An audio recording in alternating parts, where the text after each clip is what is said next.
This morning. I have the honor of continuing this series we've been going through on good habits. And I'll get to that in a moment, but before I do, I want to start off this morning with a bit of a story. So this story involves, in part, two men by the names of Steve Wozniak and Steve Jobs. You may recognize those names as the names of the two men who founded Apple Computers, right? Right, well, that's part of the story. In fact, there were actually three founders of Apple Computers. And if you look at the original partnership agreement from 1976, it had three signatures, not two. The first is Stephen G. Wozniak, the second is Stephen P. Jobs, and the third is Ronald G. Wayne. Who here has heard of Ronald G. Wayne? I wonder why. Who is this guy? So Ronald Wayne was apparently the third co-founder of Apple. And on that original agreement, he had a 10% stake in the company. So remember that. He had 10% of Apple Computers. He wasn't an engineer, but he did have a significant role in the company. He was the one who designed the original logo. He wrote the manual for the first Apple Computer 1. And in general, he kind of provided this administrative oversight for the company. He was the adult in the room, so to speak. He was in his 40s at this time when the Steves were much younger. So why haven't we heard of him? Is he maybe a wealthy recluse who kind of is spending his fortune in privacy, out of the public eye? Or maybe he's a philanthropist giving his fortune away to the poor. But actually, he's neither of those things. In fact, he's far from wealthy, because just 12 days after that original agreement was signed with the three co-founders, they signed another document. And in this document, Ronald Wayne gave up his 10% stake in exchange for $800. Yeah, so let me ask you, would you be willing to pay $800 for 10% of Apple today?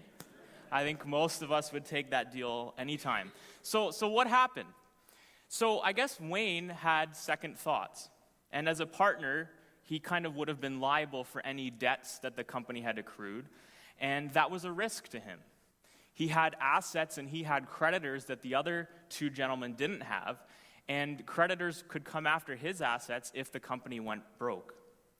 He also kind of felt a bit out of his league, I think, because these other two whiz-kid geniuses were so brilliant, and he was kind of this administrative background. So he backed out. He took an $800 check, and he parted ways. So just for fun, let's calculate what his 10% stake in Apple would be worth today. Apple today is estimated to be worth about $800 billion. So that 10% stake would be worth $80 billion today.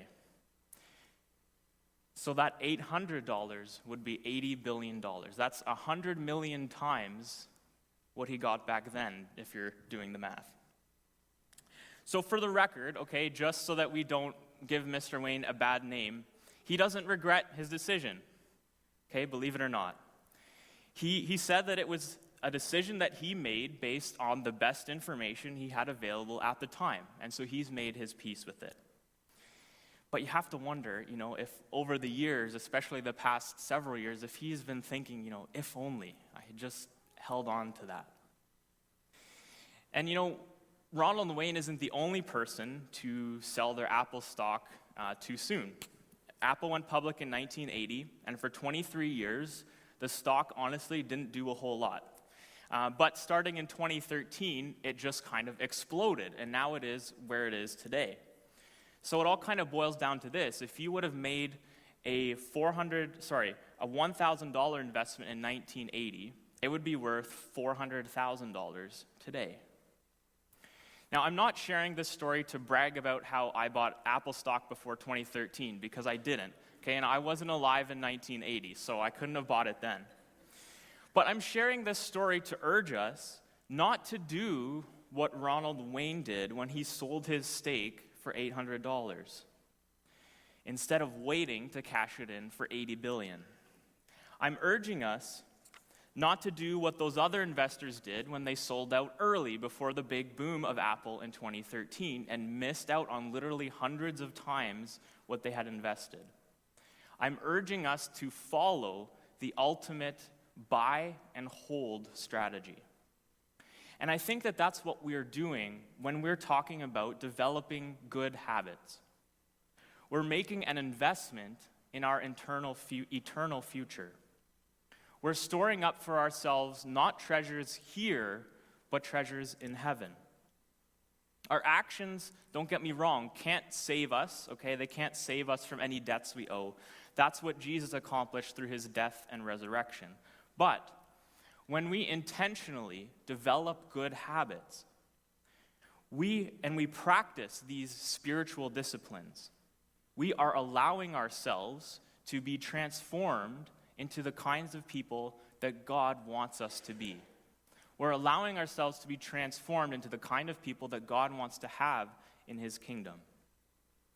So if we turn to our text from this morning in Matthew chapter 6, Jesus begins kindly by giving us a very short thesis statement that kind of summarizes what he's about to teach us. And he says, "Be careful not to practice your righteousness in front of others to be seen by them. If you do, you will have no reward from your Father in heaven." Now, in this statement and in the rest of the passage that we read, there's a lot to observe and kind of take in. So I want to start with one thing, and it's pretty obvious, I think, from Jesus' first statement, and that's that we must aim to impress God alone. Not our peers, not our family and our friends, not the general public, but God alone. And Jesus follows up this beginning statement with 3 examples of different acts of righteousness: giving to those in need, praying, and fasting. In all 3 examples, Jesus warns us to not be like the hypocrites. So the term hypocrite originally meant an actor in the theater. But by the time Jesus was speaking this sermon, this term hypocrite had come to be used in Jewish tradition very symbolically. It would refer to someone who would act a certain way in public to be praised by people and their peers, and maybe act a different way in private. And so I think one of the greatest temptations of human religion in general is for us to act piously, to act righteous in order to be praised by others who share the same values as us. And these temptations were very much alive in Jesus' day, but I think they're just as real for us now. And Jesus reminds us that true piety, true righteousness, is not about impressing others, but about impressing God alone. Living our lives in the recognition that God knows our every thought and deed, and it is his approval alone that matters. It's better for us to place our hope in God and not in the opinions of other people. So I think that's the first, big point that Jesus makes right off the bat. And there's a second thing that I want to point out, because we can often get confused when we read this passage about praying and fasting and giving, and then we think to some of our practices that we do as a result. And I think that Jesus' warning does not preclude us from public acts of righteousness. So Jesus isn't trying to prevent us from doing anything good or kind in public. In fact, if we look at Jesus' own life, he would sometimes pray in public. It's said that he would give thanks before meals with his disciples, or even when he fed the 5,000, he gave thanks before. So it's not really, Jesus isn't really warning us against doing these things in public per se, but Jesus is warning us just how easy it is to justify our desire to impress other people. It can be too easy to do things in public to impress other people, maybe even when we don't really realize it. We're not conscious that that's the reason behind our actions. It can be too easy to practice religion without paying attention to God. And this warning from Jesus, it warns us to search our motives behind our actions. We should pray, we should fast, and we should give to those in need, but we should do it because we love God, not to convince anyone else that we do. We should pray, and we should fast, and we should give to those in need because we love God, not to convince anyone or even ourselves that we do. And perhaps, Jesus is suggesting, the best way to ensure that our motivations are in the right place is to practice our acts of righteousness in secret and eliminate the temptation of public praise altogether. Which I think brings us to the third thing that Jesus is saying here. And I think that Jesus demands in this passage that we practice and not just theorize. Even Jesus' Jewish contemporaries, the Pharisees and these hypocrites that he's talking about, even they would have agreed with most of the things that Jesus is saying in this passage. But Jesus is not satisfied that we claim to agree with his ethics. He wants us to live according to those beliefs. Jewish teachers and writers would often list religious works, sometimes in sets of 3, as Jesus did here, with prayer, fasting, and giving to those in need. This was kind of a common way of using some random examples to talk about something more general. And Jesus is following a similar pattern. When he lists the acts of fasting and prayer and giving to those in need, he's not saying that we need to check our motives for these 3 things alone, but for every good work that we do. These are 3 examples of how we should check our motivations for every good work that we do. We must apply Jesus' principle of secrecy to all of our acts of righteousness. So really, what Jesus is talking about is a habit. He's talking about living a secret life. And not the kind of secret life that we might think of out of context. For those of us who follow golf at all might remember several years ago when it was discovered that Tiger Woods was living a secret romantic life. Okay, I'm not talking about that kind of secret life. In fact, we're talking about something very different. We're talking about a secret life that is actually full of righteous actions and good deeds, even better than the ones that we are seen to be doing. We are talking about saving the very best of ourselves for God alone. But it's, of course, not easy. And I think I may say that phrase every time I've spoken up here. It's not easy. And if it was, Jesus wouldn't feel the need to speak about it. The temptation to seek the approval of other people is all too real. So how do we practice this? How do we get better at it? How do we get into the habit of living this secret life, the kind of secret life that Jesus is describing? So I kind of wanted to put together sort of some beginner steps that we can use to work towards being able to live this secret, righteous life. So, like any self-respecting millennial, the first thing that I did was go online and I went to WikiHow, and I put in how to live a secret life. For those of you who don't know what WikiHow is, it's a website that anyone can go on and contribute to, and you can find pages on how to do anything from how to build a car from the ground up, to how to start a business, to how to turn on a flashlight, anything, okay? And anyone can go on and ask questions, anyone can go on and give answers, and there's this collective knowledge on how to do things.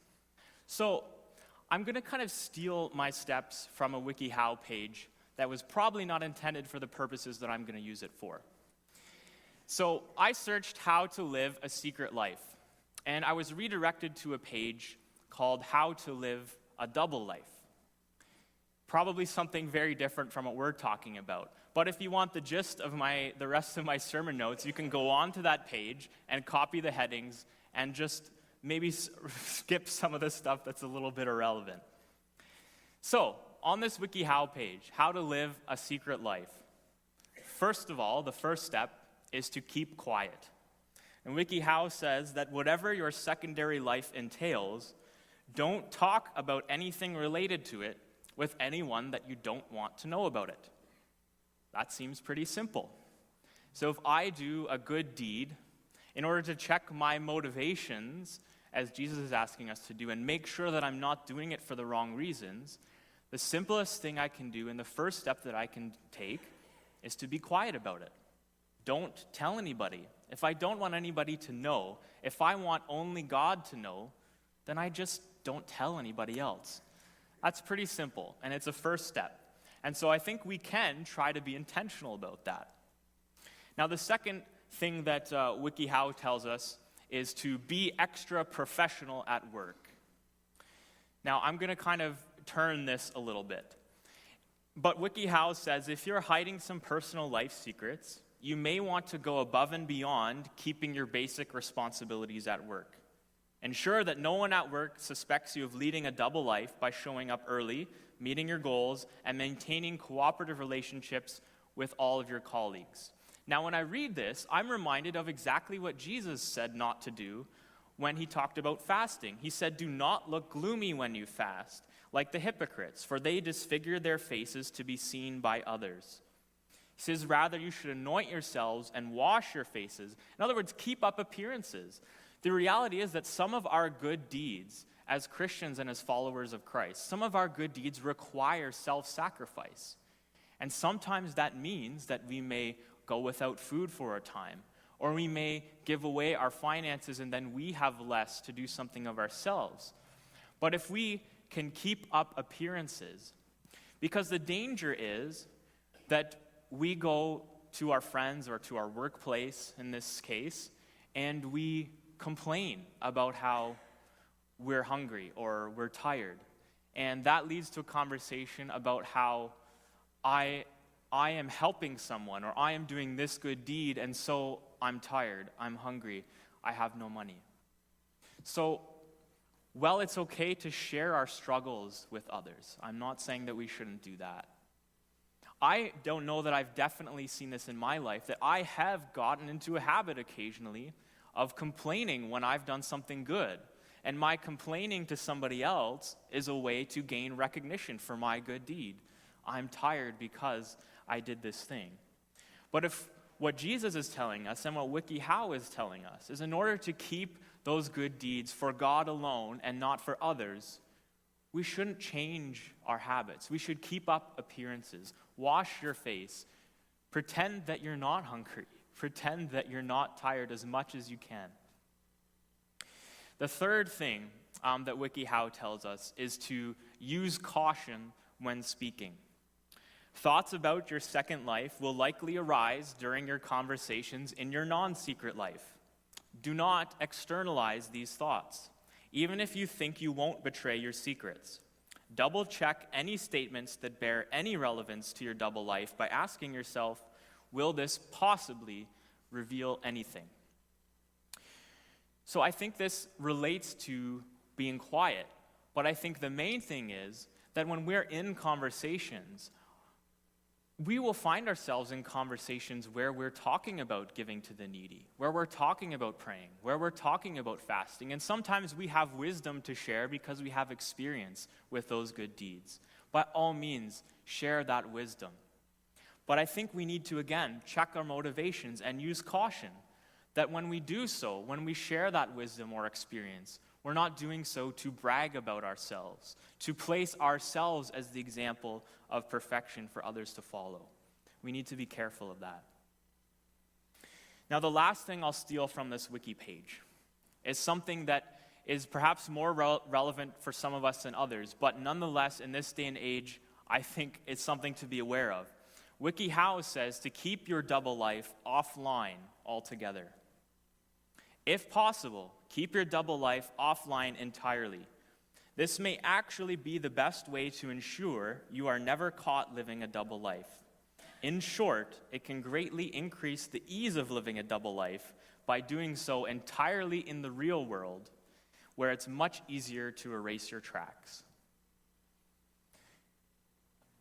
I don't think I need to extrapolate. If we think about social media and this world that is online now, that is built on likes and followers and shares, the temptation to seek recognition from others is so great in that world.